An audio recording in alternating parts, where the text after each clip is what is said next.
UFC 317 is this weekend, and I'm going to tell you the truth about what's going to happen in the main event and all the other fights on the card. We're going to go into the X's and O's, break down the fights, start from the main event, go into the early prelims, and tell you who's going to win, why I think they'll win. Yeah, that's about it. Charles Oliveira versus Ilia Topuria. Probably one of the most entertaining, hyped up matchups you could make in the UFC right now. It should have been Topuria versus Borchev, but we don't always get everything we ask for. So we got this, which is still an amazing fight, don't get me wrong. But I'm not sure that it's going to be the most competitive fight. Surely not as competitive as Ilia versus Borchev. We all love Charles. I feel like I'm just broken record saying this. Everyone's pretty much saying this already, but let's just call it what it is. Charles is getting chinned. If Charles is getting dropped by Gaethje, Poirier, Chandler, Makhachev, what makes you think the hardest? This guy cracked the chin. Sorry, this guy. Point towards Ilia. It's mirrored. This guy cracked the chin of Max Holloway, who is known to have the best chin in UFC history, even though it's John Jones. John Jones has the best chin. He fights in the higher weight classes where knockouts are way more prevalent, and he's never even been dropped. Anyways, Ilia Topuria knocked out the alleged best chin in UFC history. He knocked out Volk, who's one of the best strikers. What makes you think he's not going to be able to even drop Charles? It's just not logical to think that. On top of the fact that Charles is, if he doesn't get dropped, he gets hurt in all the fights. If you get hurt in front of Ilia Topuria, it's like blood in the water for a shark. If he's on you, you are done. Look at what he did to Max Holloway. Look at what he did to Volk. He stunned both of them, and he went up to the fence. That was all she wrote. This is not going to be any different. As much as I think it would be cool for Charles to have a crazy knockout or a submission, it's just not realistic. Ilia Topuria's wrestling is very good. I think he is going to be a little small for the weight class. Charles Oliveira might get him down once or twice, but every second that he is on the feet, he is in immense danger. I think Charles can hurt Ilia, though, with some body kicks and knees. He has really good teeps. But I don't think it's realistic to say that Charles Oliveira wins. It would be irresponsible for me to tell you Charles Oliveira has a better chance at winning. This isn't Disney Channel. We don't always get the happy ending that we want. I think a lot of Oliveira fans are going to be disappointed come Saturday night. And then even just look at the age. Ilia Topuria is like 29, 28, maybe even 27. Charles Oliveira is 35.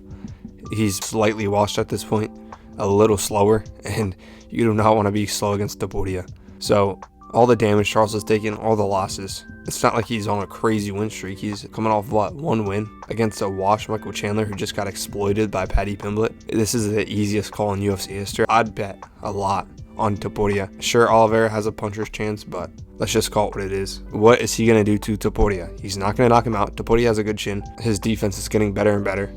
I don't think he'll submit him, and those are the only two ways he can win. So other than maybe taking him down 3 rounds and holding him there, bagging 3 rounds that way, 48-47 Oliveira, it's possible. But again, 5 rounds with Ilia Topuria, we've seen him go 5 rounds with Josh Emmett. He doesn't get gassed. So that narrative where he was against Yusuf Zalal in his debut and he got gassed, that's out the window. Not only is he up a weight class, so he's not going to be as drained from the weight cut, we have seen him go 5 rounds since then. Ilia Topuria is a very safe pick. I'm sorry if you're an Oliveira fan. I think it'd be cool to see him win too, but the story of Ilia Topuria needs to be continued, and I want to see that welterweight triple champ fight, to be honest. That'd be crazy. This one is interesting. Pantoia is 35 years old, which is very old for flyweight.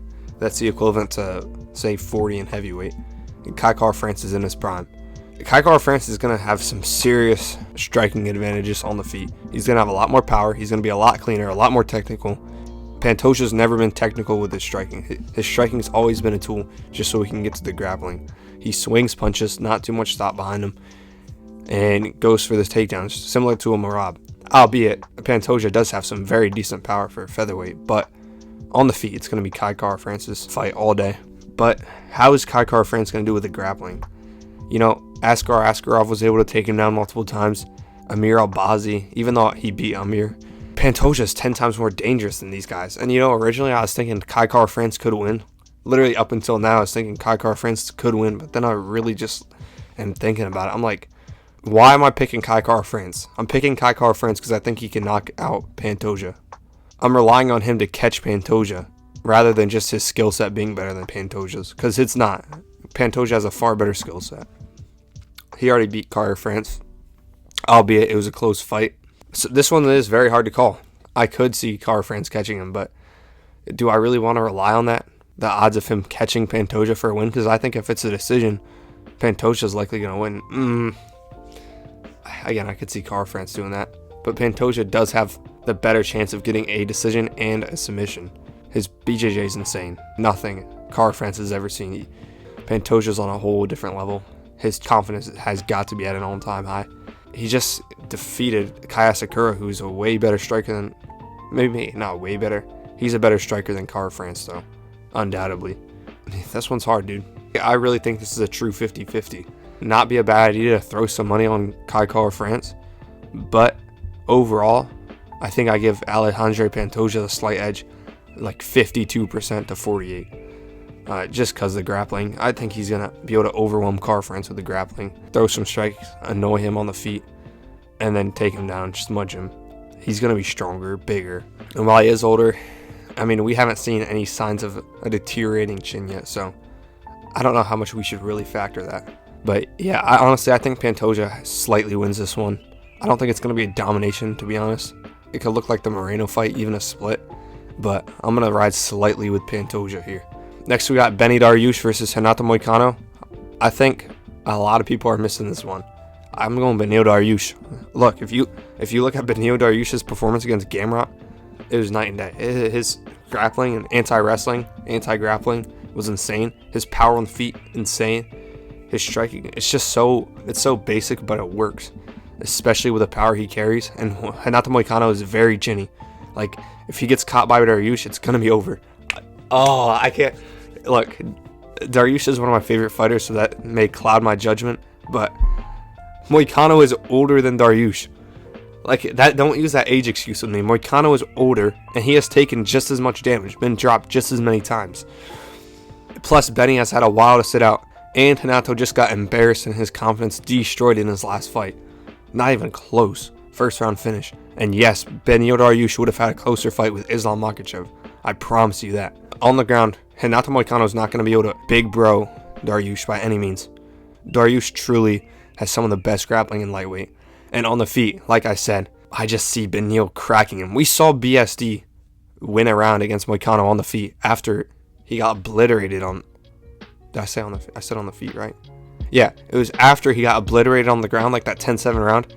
BSD came back and won a round off Moicano on the feet.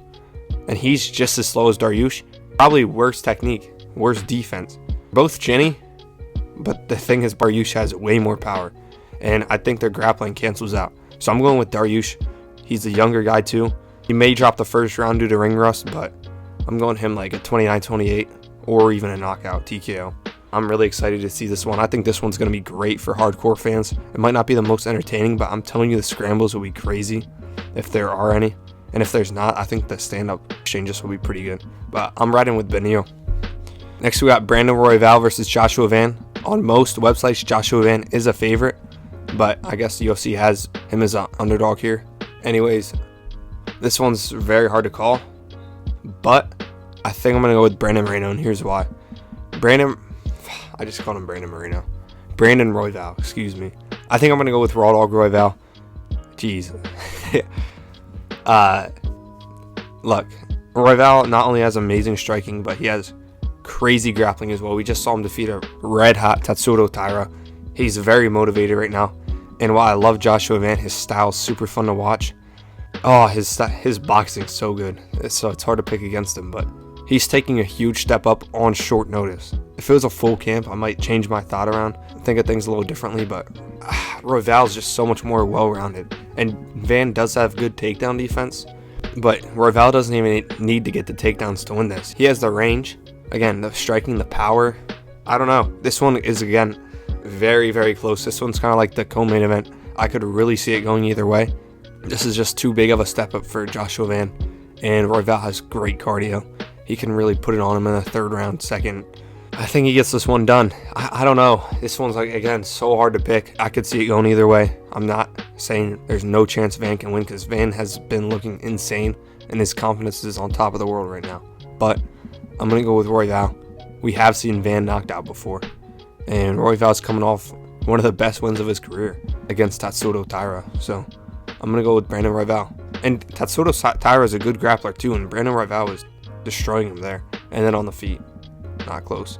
If Van wins, I wouldn't be surprised, but you got to go with the experienced guy here, especially when Van's on short notice.